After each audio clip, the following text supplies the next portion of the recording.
Distinguished guests, the President of the United States, Joe Biden. Hey, buddy. Thank you. Please be seated. Well, good evening.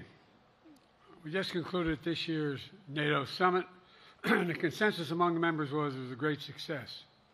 It was especially momentous because it represented the 75th year of the most important military defense alliance in the world's history of the world. We should never forget that NATO grew out of the wreckage of World War II, the most destructive war in history. The idea was to create an alliance of free and democratic nations that would commit themselves to a compact of collective defense. Standing together, they knew we'd all be safer. An attack on one would be treated as an attack. And it's worked because a would-be aggressor knows if they attack one of us, they'll be attacked by all of us. Sending that message is the best way to deter aggression and prevent wars in the first place. For those who thought NATO's time had passed, they got a rude awakening when Putin invaded Ukraine. Some of the oldest and deepest fears in Europe roared back to life because once again, a murderous madman was on the march. But this time, no one cowered in appeasement, especially the United States. We collected intelligence that Russia was planning to invade Ukraine months before the invasion. I directed the intelligence community to be a significant amount of intelligence to be declassified so I could start building an international coalition to oppose the invasion. Then in February, some of you remember, I warned the world that the invasion was imminent. I rallied a coalition of 50 nations from Europe to Asia to help Ukraine defend itself. Many foreign policy experts thought, as Putin amassed Russian forces just 100 miles north of Kyiv, the capital of Ukraine, but Putin thought it was the mother home of Russia. The capital would fall in less than a week. But the Ukrainian people, backed by a coalition to help build, stopped them. Today, Kyiv still stands, and NATO stands stronger than it has ever been. During the week of this summit, several heads of states made it a point in their statements to thank the United States and to thank me personally for all that NATO has achieved. NATO is not only stronger, NATO is bigger because we led the charge to bring in Finland and Sweden into the alliance, and it makes a gigantic difference. Excuse me. Meanwhile, my predecessor has made it clear he has no commitment to NATO. He's made it clear that he would feel no obligation to honor Article 5. He's already told Putin, and I quote, "Do whatever the hell you want." In fact, the day after Putin invaded Ukraine, here's what he said. It was genius. It was wonderful. Some of you forgot that, but that's exactly what he said. But I made it clear a strong NATO is essential to American security. And I believe the obligation of Article 5 is sacred. And I would remind all Americans, Article 5 is invoked only once in NATO's long history, and that was to defend America after 9/11. I made it clear that I will not bow down to Putin. I will not walk away from Ukraine. I will keep NATO strong. That's exactly what we did, and exactly what we'll continue to do. Now, the future of American policy is up to the American people. This is much more than a political question. It's more than that. It's a national security issue. Don't reduce this to the usual testament that people talk about, issues of being a political campaign. It's far too important. It's about the world we live in for decades to come. Every American must ask herself or himself, is the world safer with NATO? Are you safer? Is your family safer? I believe the American people know. The answer to all those questions is yes. And I believe the American people understand that America is stronger because of our alliances. I believe the American consensus from Truman to Reagan to me still holds today. America cannot retreat from the world. We must lead the world. We are an indispensable nation, as Madeleine Albright wrote. Now let me turn to three other key issues. Just this morning, we had a great economic report showing inflation is down. Overall prices fell last month. Core inflation is the lowest it's been in 3 years. Prices are falling for cars, appliances, and airfares. Grocery prices have fallen since the start of the year. We're going to keep working to take down corporate greed to bring those prices down further. Meanwhile, Trump's calling for a 10% tariff on everything Americans buy, including food from overseas, vegetables, and other necessities.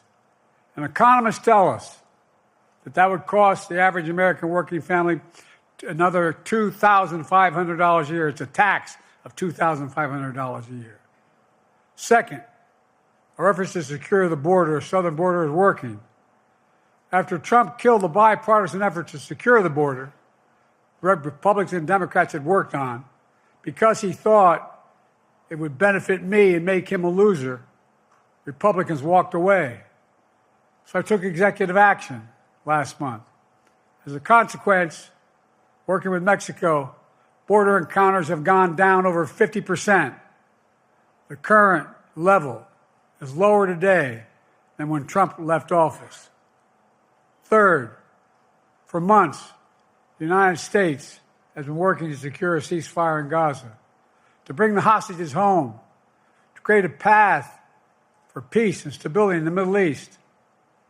6 weeks ago, I laid out a detailed plan in writing. It was endorsed by the UN Security Council, the G7. That framework is now agreed on by both Israel and Hamas.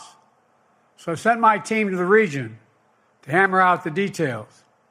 These are difficult, complex issues. There's still gaps to close. But we're making progress. The trend is positive. And I'm determined to get this deal done and bring an end to this war, which should end now.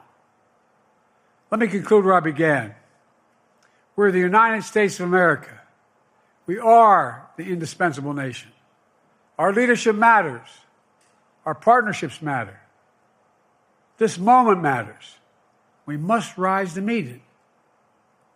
With that, I'll take your questions. I've been given a list of people to call on here. Reuters, Jeff Mason.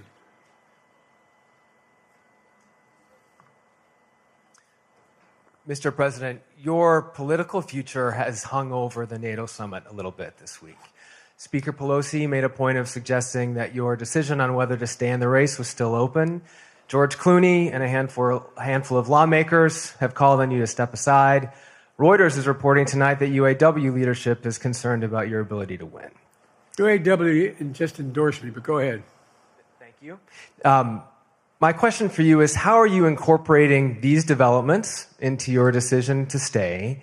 And separately, what concerns do you have about Vice President Harris's ability to beat Donald Trump if she were at the top of the ticket? Look, I wouldn't have picked Vice President Trump to be vice president, but I think she was not qualified to be president. So let's start there. Number one. The fact is that the consideration is that I think I'm the most qualified person to run for president. I beat him once, and I will beat him again.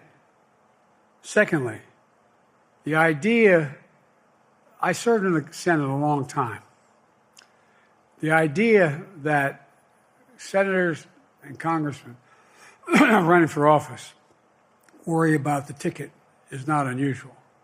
And I might add, there are at least 5 presidents running or incumbent presidents who had lower numbers than I have now, later in the campaign. So there's a long way to go in this campaign. And so I'm just going to keep moving. And because, look, I got more work to do. We've got more work to finish. There's so much, we've made so much progress.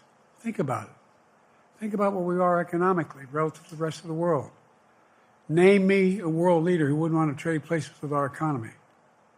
We've created over 800,000 manufacturing jobs, 1.5 million. So things are moving. We got more to go. Working class people still need help. Corporate greed is still at large. The corporate profits have doubled since the pandemic. They're coming down, and so I'm optimistic about where things are going. Danny Kemp, AFP. Thanks. Thank you, Mr. President. I wanted to ask you about you mixed up Presidents Zelensky and Putin earlier today. And you now have sort of your key allies, including the British Prime Minister, the President of France, and the German Chancellor having to step in and make excuses for you on that. Officials here are saying off the record that your decline has become noticeable. Hasn't this now, frankly, become damaging for America's standing in the world? Thank you. Did you see any damage to our standing by leading this conference? Have you seen a more successful conference? What do you think? And the Putin piece, I was talking about Putin, and I said, and now, at the very end, I said, Putin. I said, oh, no, I'm sorry, Zelensky. And then I added 5 other names. Look, guys, the idea anybody suggests that we haven't had an incredibly successful conference. How many times did you hear in that conference, I know it sounds too self-serving, but other leaders, heads of state, in thanking me, saying the reason we're together is because of Biden, because Biden did the following. Look, folks, this is well, anyway, I thought it was the most successful conference I've attended in a long time, and find me a world leader who didn't think it was. Next one, Nancy Cordes, CBS. Thank you, Mr. President. You mentioned other instances in history where presidents have faced a challenge, but what makes this moment in history so unique is that it is not your enemies who are calling on you to reconsider your decision to stay in the race. It's your friends, supporters, people who think you've done a great job over the past 4 years. Have you spent time thinking about what it would mean for your legacy, which you've worked decades to build, if you stay in the race, despite the concerns that voters say they have, and you lose to someone who you yourself have argued is unfit to return to the Oval Office? Well, look, I'm not in this for my legacy. I'm in this to complete the job I started. As you recall, understandably, many of you and many economists thought my initial initiatives that I put forward, can't do that, it's going to cause inflation, things are going to skyrocket, the debt's going to go up. What are you hearing now from mainstream economists? 16 economic Nobel laureates said I've done a hell of a job. That under my plan so far and what's going to happen in the future if I'm reelected, that things are going to get much better. Our economy is growing. I was determined when I got elected to stop the trickle-down economic theory, that if the wealthy did very well, everybody else would do well. My dad was a well-read, decent guy. I don't remember much trickling down on his kitchen table. Middle-class people and working-class people need help. And so what happened is I decided to was able to implement as president what I believed when I was a senator. And that is that the way to build this economy is from the middle out and the bottom up. That way we grow the economy. And the wealthy still do very well. They do fine. And guess what? Find me an economist, a mainstream economist that said we haven't done well. What have we not done that isn't working right now? And so we got more to do, though. We got to finish the job. And by the way, I come from the corporate state of the world. Delaware has more corporations registered in Delaware than every other state in the nation combined.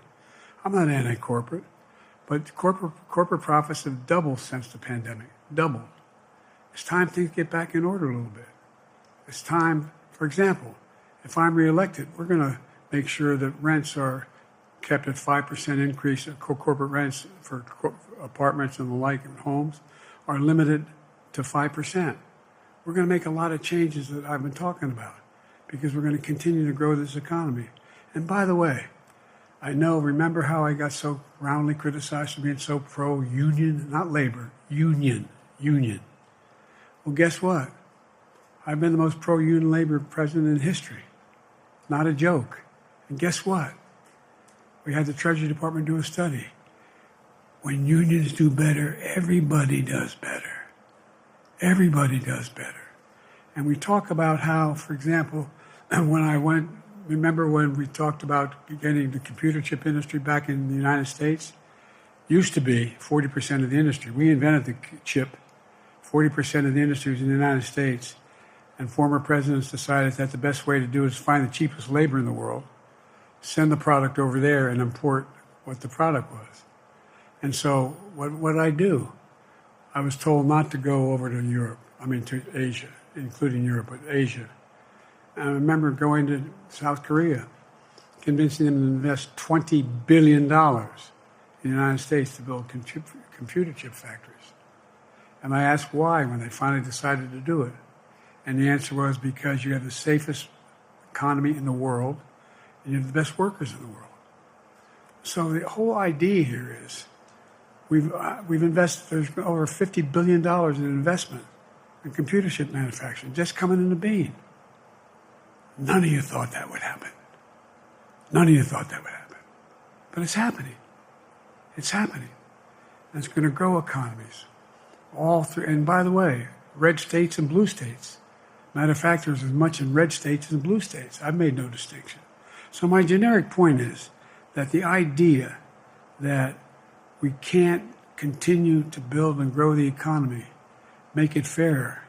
And like I said, from my standpoint, when the middle class does well, that's when the whole economy grows. The poor have a shot, the wealthy do well. But the wealthy got to start paying their taxes. As a follow-up, sir, you mentioned that your Vice President Kamala Harris would be ready to serve on day one. Can you elaborate on that? What is it about her attributes and her accomplishments over the last 4 years that make her ready to serve on day one if necessary? First of all, the way she's handled the issue of freedom of women's bodies to have control over their bodies. Secondly, her ability to handle almost any issue on the board. This was a hell of a prosecutor. She was a first-rate person, and in the Senate she was really good. I wouldn't have picked her unless I thought she was qualified to be president. From the very beginning, I made no bones about that. She is qualified to be president. That's why I picked her. Felicia Schwartz, Financial Times. Thank you, Mr. President. The presidency is the most straining job in the world, and it's 24/7. How can you say you'll be up for that next year, in 2 years, in 4 years, given the limits you've acknowledged that you have today? The limits I've acknowledged I have? There's been reporting that you've acknowledged that you need to go to bed earlier and your evening around 8. That's not true. Look, what I said was, instead of my every day starting at 7 and going to bed at midnight, it'd be smarter for me to pace myself a little more. And I said, for example, the 8, 7, 6 stuff, instead of starting a fundraiser at 9 o'clock, start at 8 o'clock. People get to go home by 10 o'clock. That's what I'm talking about. I'm not talking about, and if you look at my schedule since I made that stupid mistake in the campaign, in the debate, I mean, my schedule has been full bore. I've done, where's Trump been? Riding around in his golf cart, filling out his scorecard before he hits the ball? I mean, look, he's done virtually nothing. And I don't know how many, don't hold me to it, roughly 20 major events. Some with thousands of people showing up. And so I just think it's better. I always have an inclination, whether I was playing sports or doing politics, just to keep going, not stop. I just got to pace myself a little more. Pace myself. And the next debate, I'm not going to be traveling into 15 time zones a week before. Anyway, that's what it was about. That's what it was about. And by the way, even with that, I love my staff, but they add things all the time. At the very end. I'm catching hell from my wife for that. Anyway. I'm sorry, Zeke Miller, Associated Press. Thank you, Mr. President. Two questions for you. First, on the NATO summit, President Zelensky, in your meeting with him, he pressed you to lift your limitations on the Ukrainian use of American weapons, saying that, in his public remarks afterwards, saying that Ukraine cannot win the war unless those limitations are lifted. Are you reconsidering your position on that? And then secondly, following up on Felicia's question there, leaders of your own party have said that they're not worried about that debate. They're worried about the next bad night and the bad night after that. How can you reassure the American people that you are up to the task and that there won't be more bad nights at a debate stage or somewhere else? First thing about Zelensky asking for the ability to strike deep into Russia. We have allowed Zelensky to use American weapons in the near term, in the near or abroad, into Russia. Whether or not he should be attacked. For example, should Zelensky, he's not. If he had the capacity to strike Moscow, strike the Kremlin, would that make sense? It wouldn't. The question is, what's the best use of the weaponry he has, and the weaponry we're getting to him? I've gotten a more long-range capacity, as well as defensive capacity. And so our military is where I'm following the advice of my commander-in-chief, the chief of staff of the military, as well as the Secretary of Defense and our intelligence people. And we're making a day-to-day basis on what they should and shouldn't go, how far they should go in. That's a logical thing to do. Second question related to bad nights, sir. How can you reassure the American people that you won't have more bad nights, whether they be on a debate stage or it's a matter of foreign policy? Well, I tell you what, the best way to assure them is the way I assure myself. And that is, am I getting the job done? Am I getting the job done? Can you name me somebody who's got more major piece of legislation passed in 3.5 years? I created 2,000 jobs just last week. So if I slow down, I can't get the job done. That's a sign that I shouldn't be doing it. But there's no indication of that yet. None. Who I got here?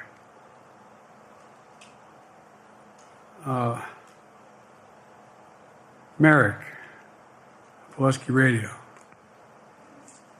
Thank you, Mr. President. How are you? I'm well. The elections in the US have consequences around the world.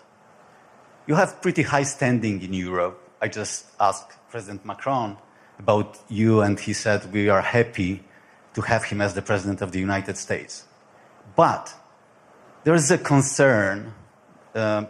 Many people in Poland and across Europe are worried that the former president may win the election. And there's a lot of concern that Donald Trump may weaken NATO, stop supporting Ukraine, or push Ukraine to give up territories to Russia. They're correct. And yourself was warning just 2 minutes ago about it. So my question is, do you think that Europe will be left on its own if Donald Trump wins the election?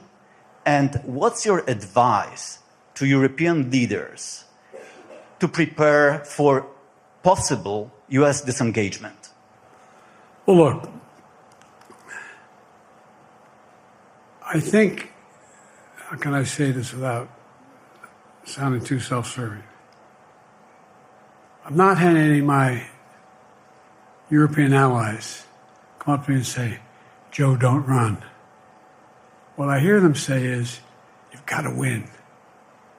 You can't let this guy come forward. He'd be a disaster. He'd be a disaster. I mean, I think he said in one of his rallies, don't hold me to this, recently, where NATO, I just learned about NATO or something to that effect. Foreign policy has never been his strong point. And he seems to have an affinity to people who are authoritarian. That worries, as I tell you from Poland, that worries Europe. That worries Poland. And nobody, including the people of Poland, think that if he wins in Ukraine, he's going to stop in Ukraine, that that's going to be the end of it. And so what I can say is, I think I'm the best qualified person to do the job, to make sure that Ukraine does not fall, that Ukraine succeeds, that the European alliance stays strong. You may recall, no one was talking about Finland joining NATO. I remember talking to Putin right after we got elected in Geneva, and he was talking about what we should do. We couldn't be in Eastern Europe, etc. And I said, you're looking for the Finlandization of Ukraine, as you can get the NATOization of Finland. And about 4 weeks later, I got a call. That's not true. Probably 5 months later, from the president of Finland, could he come and see me? In my office. I invited him to the Oval Office. We sat down and talked. He said he wanted to join NATO. Could I help? And I did. It wasn't automatic. And then I got a call from the Swedes. I beg your pardon?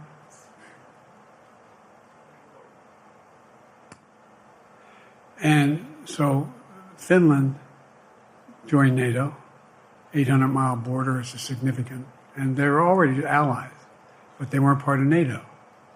And you heard, I think you heard, maybe I can't recall whether he said it publicly in our closed meeting, but he wouldn't mind being repeated. He said, we decided in Finland, the people of Finland decided they had to be part of NATO. It was in our interest because of the joint ability to be together, to dissuade any attack on Finland. And the same thing with Sweden. It took a lot of selling to some folks, particularly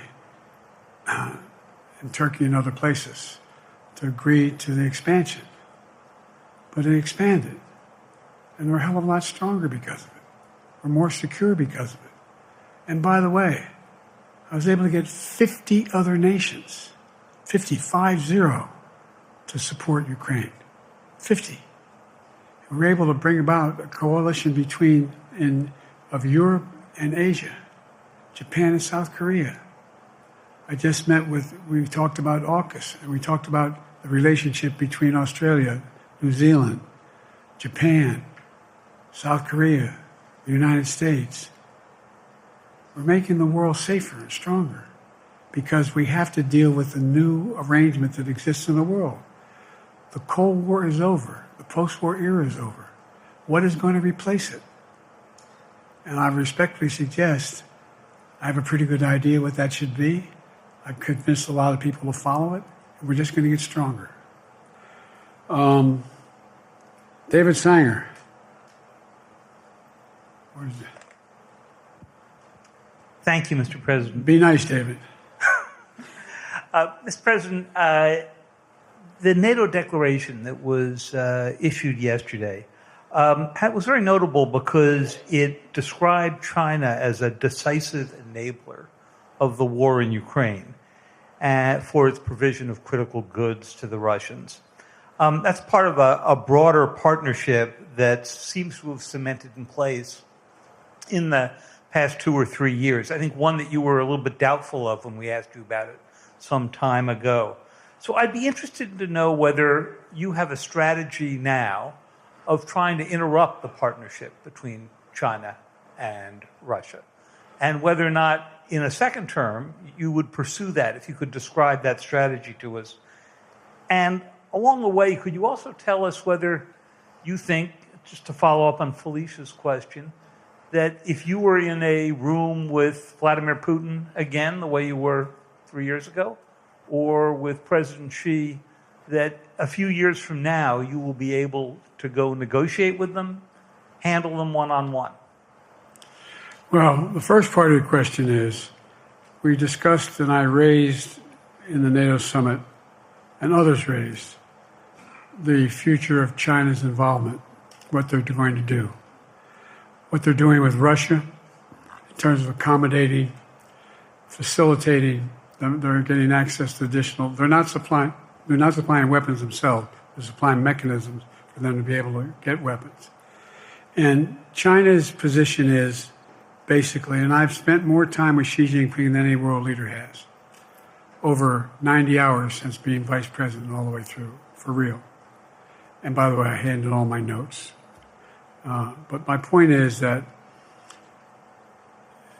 Xi believes that China is a large enough market that they can entice any country, including European countries, to invest there in return for commitments from Europe to do A, B, C, or D, or not to do certain things.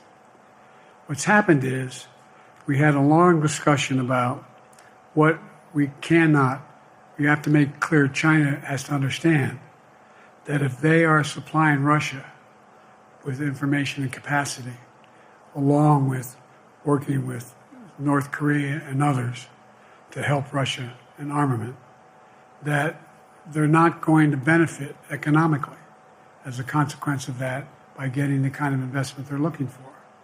And so, for example, we're in a situation where, and we've reestablished direct contact with China after that, remember the balloon, quote unquote, going down, and all of a sudden things came to an end?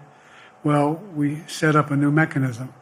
There's a direct line between Xi and me, and our military has direct access to one another, and they contact one another when we have problems. The issue is that we have to make sure that Xi understands there's a price to pay for undercutting both the Pacific Basin as well as Europe, and as it relates to Russia and dealing with Ukraine. And so for example, if you want to invest in China, as you know this area really well. If you want to invest in China, you have to have a 51% Chinese owner. You have to make sure that you do by their rules. And you don't have the authority, and you have to provide all access to all the data and information you have.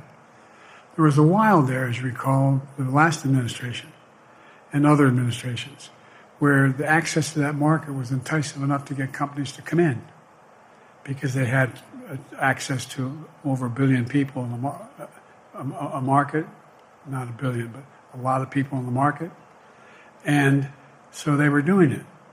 But that got curtailed when we started saying we're going to play by the same rules.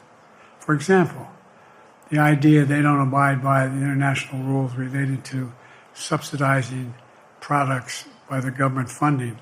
So guess what? They're not going to be able to export their electric vehicles to the United States without a significant tariff. Others are doing the same thing around the world. But it is a concern. It is a concern that you have both China, North Korea, Russia, Iran, countries that are not necessarily coordinated in the past, looking to figure out how they can have impact. Interrupt that impact? Yes, I do, but I'm not prepared to talk about the detail of it in public. And I think you'll see that some of our European friends are going to be curtailing their investment in Russia. In China, as long as China continues to have this indirect help to Russia in terms of being able to help their economy as well as help them in as a consequence of that their ability to fight in Ukraine. The other thing that we talked a lot about is that, and I raised it, and I didn't hear any. I can't swear that everyone agreed because not everyone got to talk about it, but we need a new industrial policy in the West. For example, we talked about how both the EU as well as NATO has to be able to begin to build their own munition capacity, has to be able to generate their own capacity to provide for weapons and the ability to. It came as a surprise to some of us how we had fallen behind in the West in terms of the ability to construct new material, new weaponry, new everything from vehicles to weapon systems. And so one of the things that came out of this was we're going to be meeting again with a number of my colleagues, my European colleagues, is what do we do to increase the capacity of the West, particularly in Europe and Japan, to be able to generate the kind of ability to produce their own weapon systems. Not just for themselves, but to be able to generate that. It's the same, it's what Russia's trying to figure out. That they went to China and they didn't get the weapons, but then they went to North Korea. But we're going to be in a position where the West is going to become the industrial base for it to be able to, the ability to have all the defensive weapons that we need. That was a discussion as well. President, I'm not sure you answered on whether you would be ready to go deal with Putin and Xi 2 or 3 years from now. I'm ready to deal with them now and 3 years from now. Look,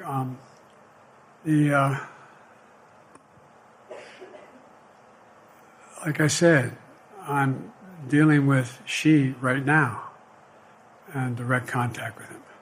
I have no good reason to talk to Putin right now.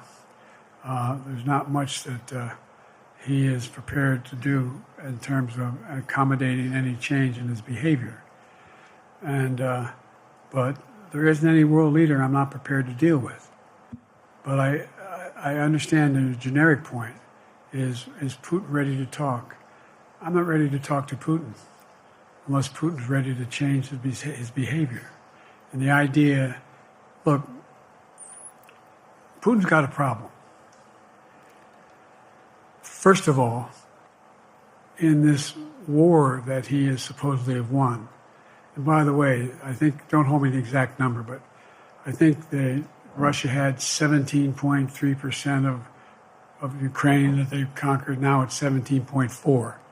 I mean, in terms of percentage of territory. They've not been very successful. They've caused horrible damage, loss of life. But they've also lost over 350,000 troops, military, killed or wounded. They have over 1 million people, particularly young people with technical capability, leaving Russia because they see no future there. They've got a problem. But what they do have control of is they are very good at controlling and running the public outcry that relates to how they use mechanisms to communicate with people. They lie like hell to the constituencies. They lie like hell about what's going on. And so the idea that we're going to be able to fundamentally change Russia in the near term is not likely. But one thing for certain, if we allow Russia to succeed in Ukraine, they're not stopping in Ukraine. I recommend, I know you know this because you've written about it, read Putin's speech after they moved in, what it was all about in Kyiv. It wasn't about just, anyway, read what his objective is. And anyway, but so I think that I'm prepared to talk to any leader who wants to talk, including if Putin called me and wanted to talk. Last time I talked to Putin was trying to get him to work on an arms control agreement related to nuclear weapons in space. That didn't go very far. So my point is, I'm prepared to talk to anybody, but I don't see any inclination. There is an inclination on the part of the Chinese to keep in contact with me because they're not sure where this all goes. And look what's happened in Asia. We have strengthened the Asian Pacific area more than anybody else has. We just put together with, today I brought on, I asked our NATO allies that we bring on a group from the South Pacific, Australia, New Zealand, Japan, Australia. I already mentioned Australia. And I met twice now, I think, with the 14 leaders of the Pacific Island nations. And we've slowed down what's going on there. We've slowed down China's reach. But there's a lot of work to do. This is a moving target, and I don't take it lightly. Assam from NPR. Thank you, Mr. President. Asma Khalid with NPR. I have two questions. Earlier, you spoke about the ceasefire plan between Israel and Hamas. We're now looking at 10 months of war, and I'm curious if there's anything that you feel personally you wish you would have done differently over the course of the war. And then secondly, if I may, I wanted to ask you about your presidential campaign. I remember covering your campaign in 2020, and there was a moment where you referred to yourself as a, quote, bridge candidacy, a transition to a younger generation of leaders. I want to understand what changed. Two things. Let's go back to when you talked about would I have changed anything that's happening with Israel and the Palestinians and the Palestinian movement. The answer is, as you recall, from the very beginning, I went to Israel, but I also got immediate contact with Sisi in Egypt. I met with the King of Jordan. I met with most of the Arab leaders to try to get a consensus going as to what had to be done to deal with getting more aid and food and medicine into the Gaza Strip. And we pushed it really hard. And Israel occasionally was less than cooperative, number one. The Israeli War Cabinet, I've been dealing with Israel since Golda Meir. Some of the reporters around here come here all the time have heard me say this. The first time I met with Golda Meir, I sat across from her at her desk, and her assistant was Rabin sitting next to me. That's how far back I go. I know Israel well, and I support Israel. But this war cabinet is one of the most conservative war cabinets in the history of Israel. And there's no ultimate answer other than a two-state solution here. And so what was able to be done in terms of the plan I put together was it would be a process for a two-state solution. And we get the Arab nations to, particularly from Egypt all the way to Saudi Arabia, to be in a position where they would cooperate in the transition so that they could keep the peace in Gaza without Israeli forces staying in Gaza. The question has been from the beginning, what's the day after in Gaza? And the day after in Gaza has to be, the end of the day after has to be no occupation by Israel and the Gaza Strip, as well as the ability for us to get in and out as rapidly as you can, all that's needed there. I've been disappointed that some of the things that I put forward have not succeeded as well, like the port we attached from Cyprus. I was hopeful that would be more successful. But that's why when I went to Israel immediately after the massacres that occurred at the hands of Hamas, the one thing I said to the Israelis, and I met with the War Cabinet and with Bibi, don't make the same mistake America made after bin Laden. There's no need to occupy anywhere. Go after the people who did the job. You may recall, I still get criticized for it, but I was totally opposed to the occupation and trying to unite Afghanistan. Once we got bin Laden, we should have moved on, because it was not no one's ever going to unite that country. I've been over every inch of that, not every inch, the entirety from the poppy fields all the way to the north. I said, don't make the same mistake we made. Don't think that's what you should be doing, is doubling down. We'll help you find the bad guys, Sinwar and company. And all this criticism about I wouldn't provide when the weapons they needed. I'm not providing them 2,000-pound bombs. They cannot be used in Gaza or any populated area without causing great human tragedy and damage. But remember what happened when you had the attack on Israel with rockets and ballistic missiles. I was able to unite the Arab nations as well as Europe, and nothing happened. Nothing got hurt. It sent an incredible lesson to what was going on from the Middle East. So there's a lot of things, in retrospect, I wish I had been able to convince the Israelis to do. But the bottom line is we have a chance now. It's time to end this war. Doesn't mean walk away from going after Sinwar and Hamas. And if you notice, you know better than most, there is a growing dissatisfaction on the West Bank from the Palestinians about Hamas. Hamas is not popular now. And so there's a lot of moving parts. I just have to keep moving to make sure that we get as much done as we can toward a ceasefire,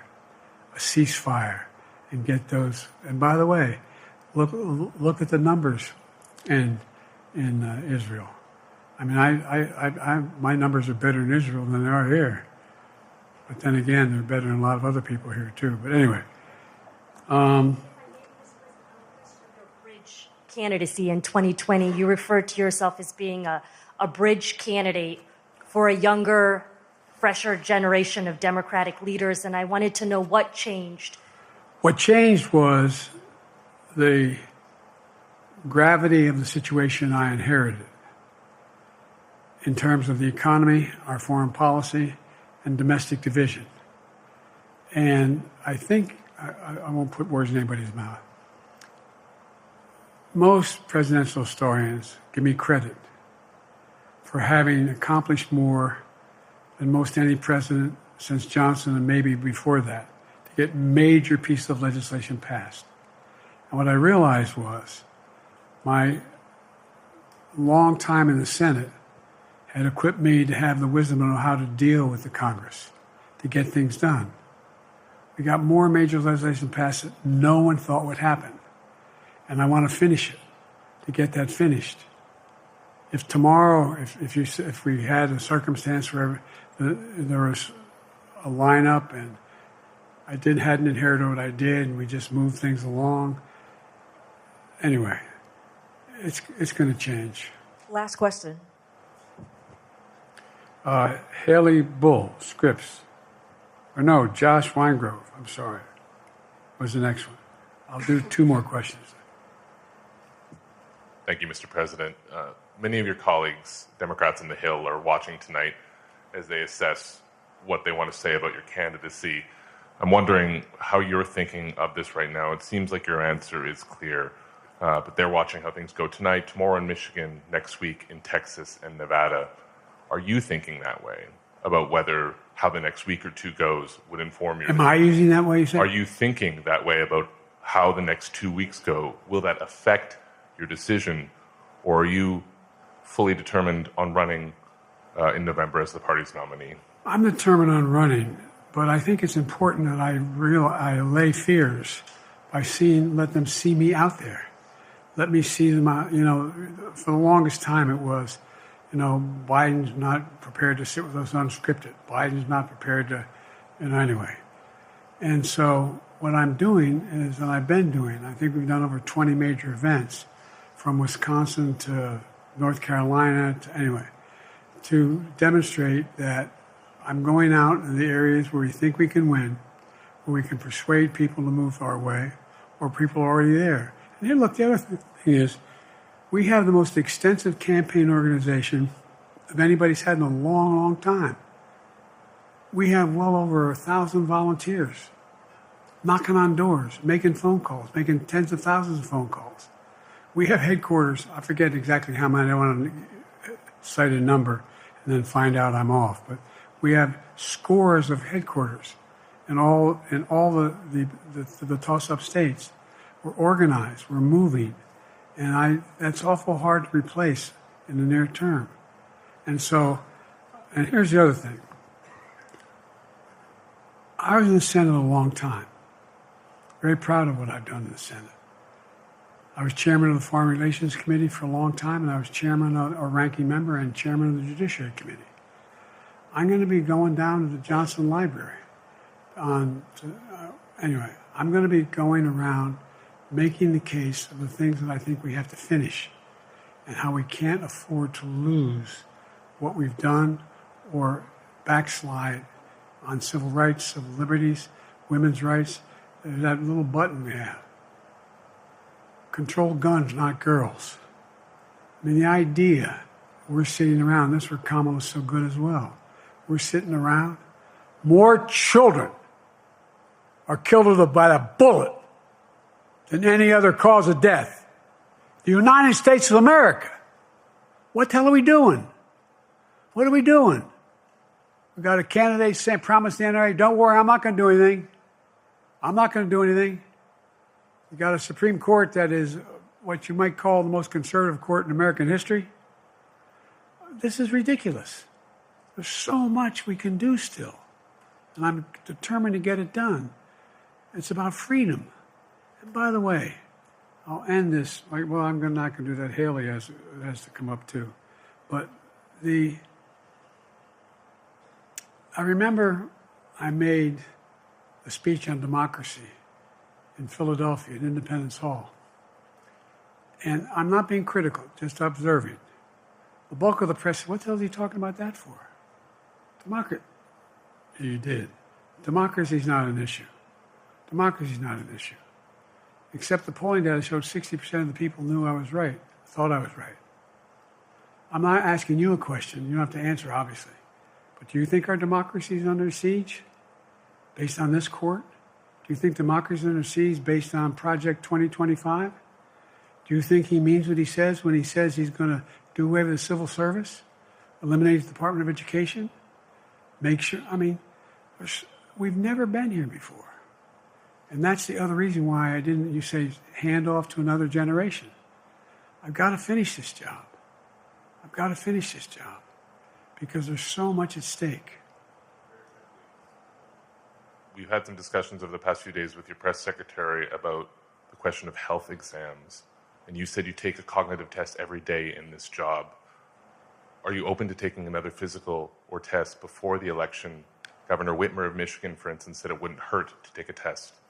Well, look, two things.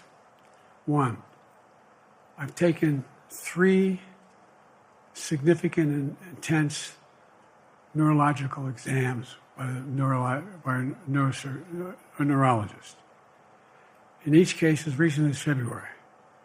And they say I'm in good shape, okay? Although I do have a little problem with my left foot because it's not as sensitive because I broke my foot and didn't wear the boot. But I'm good. I'm tested every single day about my neurological capacity to do decisions I make every day. You talk to my staff, all of you talk to my staff. Sometimes my staff talks a lot. But the fact of the matter is, I don't think you have them telling you that all the major ideas we've undertaken haven't been in part initiated by me. I remember when the staff and I said, I'm going to go to South Korea, we're going to get the chip. What are you doing? I'm going to get Japan and Korea back together again after essentially having hostilities toward one another since the end of World War II. I'm going to move and see that we can expand. The only thing age does is help you with it. Creates a little bit of wisdom if you pay attention. And so the point I'm making is, I think it's important that if the neurologist tells me he thinks I need another exam, and by the way, I've laid every bit of the record out. Hadn't a thing. You ought to ask Trump for his, okay? I laid it all out. And every single day I'm surrounded by good docs. If they think there's a problem, I promise you, or even if they don't think it's a problem, they think I should have a neurological exam again, I'll do it.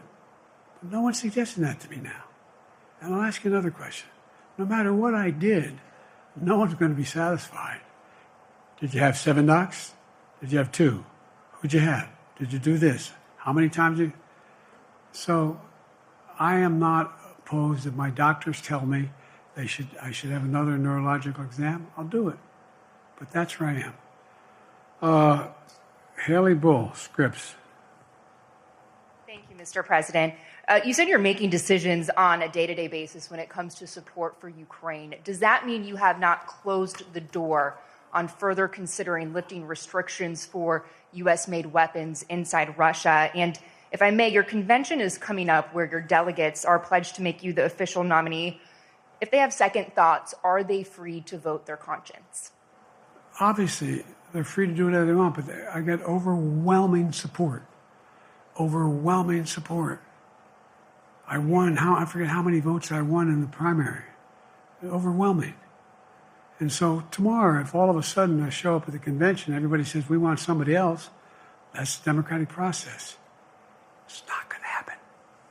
Even if that means they vote for someone else? Sure. Look, I'll end this with this. I served in the Senate a long time. I understand the impetus of candidates running for local office and whether they think the topic can help them or not.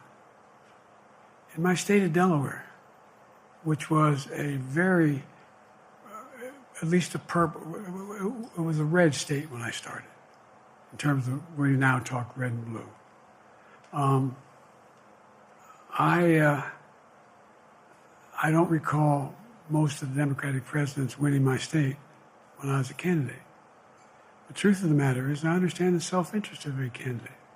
If they think that, running with Biden at the top is going to hurt them, then they're going to run away. I get it. But so far, go and look at the polling data in their states. Look at the in-depth, and by the way, I think you'd all acknowledge, and you're all experts. I'm not being solicitous about the president. You're experts on this stuff. How accurate does anybody think the polls are these days? I can give you a series of polls where you have likely voters, me versus Trump, where I win all the time. When the unlikely voters vote, he wins sometimes. The bottom line is all the polling data right now, which I think is premature because the campaign really hasn't even started. I mean, it hadn't started in earnest yet. Most of the time, it doesn't start till after September, after Labor Day. So a lot can happen. But I think I'm the best I believe I'm the best qualified to govern. And I think I'm the best qualified to win. But there are other people who could beat Trump too. But it's awful start from scratch. And, we talk about, money raised. We're not doing bad. We got about $220 million in the bank. We're doing well. So with that, you have any want to follow up on any of that you just asked me? Yes. You earlier explained confidence in your vice president. Yes. If your team came back and showed you data that she would fare better against former President Donald Trump, would you reconsider your decision to stay in the race? No, unless they came back and said, there's no way you can win. Me. No one's saying that. No poll says that. Okay. Thank you. This ends tonight's press conference. Thanks, everybody.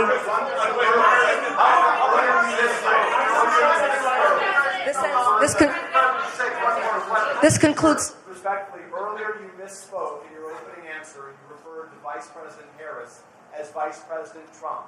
Right now, Donald Trump is using that to mock your age and your memory. How do you combat that criticism from tonight? Listen to him.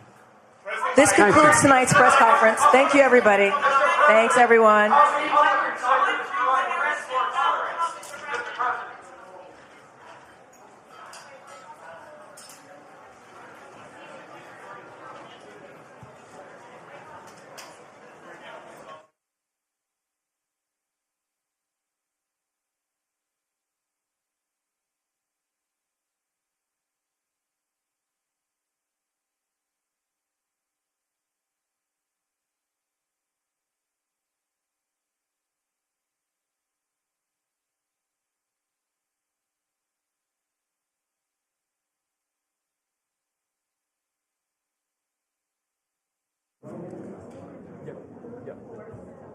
Yep, I have a mic.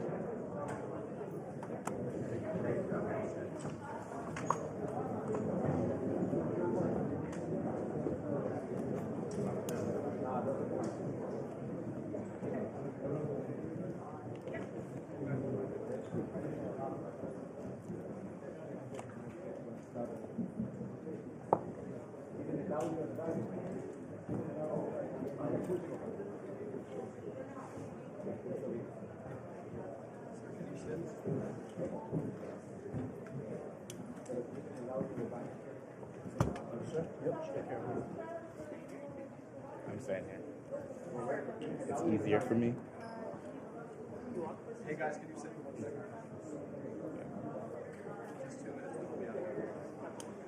Yeah. So, I don't know how it's going to be getting through the barricades, but we'll figure that out. I think so. Yeah, exactly.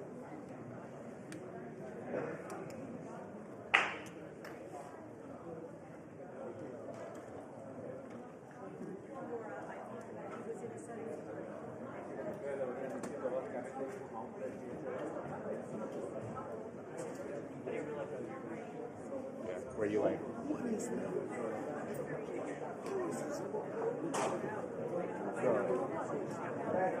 Huh? I have the white shot just for showing everybody. Thank you for not pushing it over. Did you get good photos? Pretty limited place to go. That's true, but you are also in the prime spot. That's true.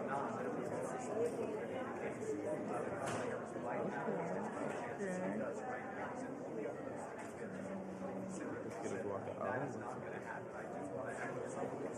Oh, that's cool. I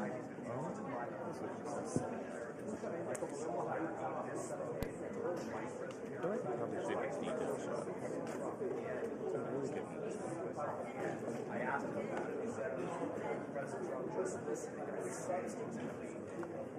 Service agent, I just couldn't get him in quote.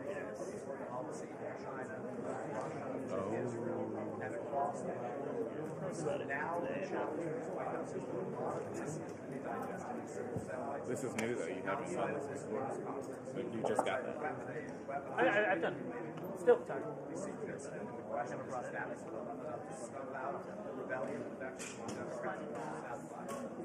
Wow. Nate is really good for that. Actually,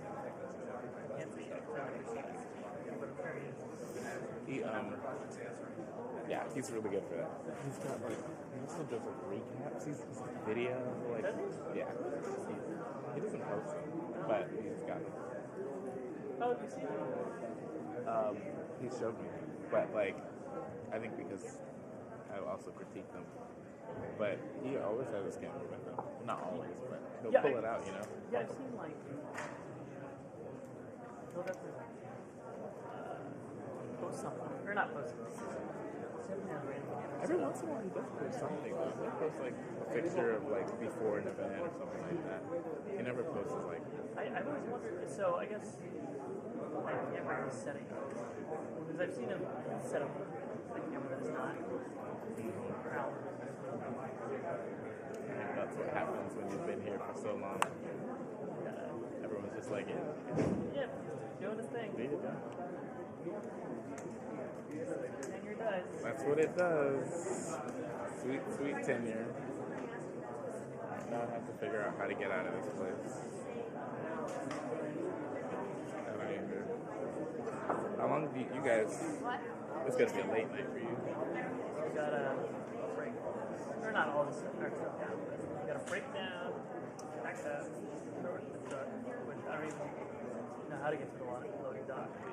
And then after that, take it back to base. Where's base? Okay. So like base Anacostia Bowling. That's where our headquarters is.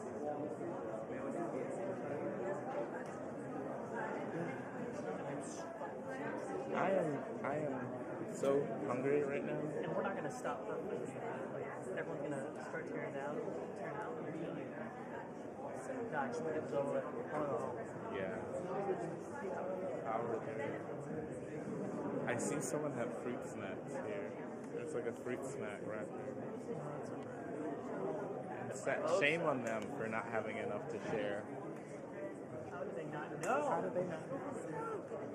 I feel like they knew and they were just like, I'm not going to give any to Gabe and Aaron. That guy. Screw them. Yeah. That's definitely what it was. I guess I can't go anywhere until he leaves.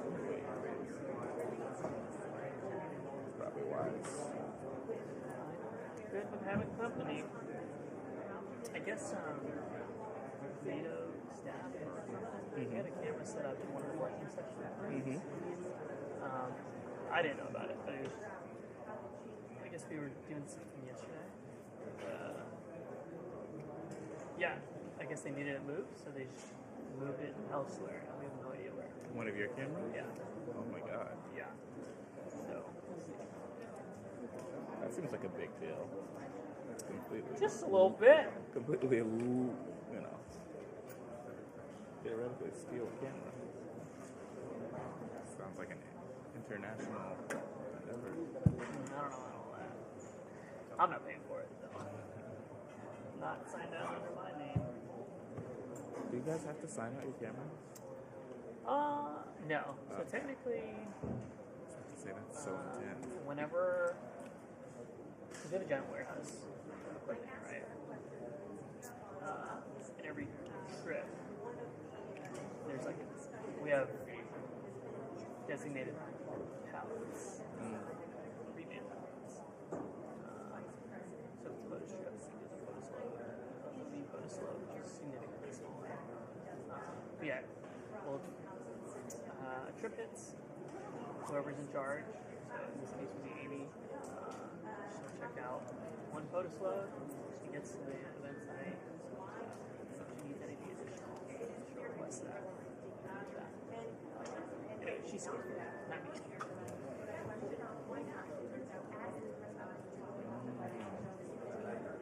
That's so interesting. How do you guys do?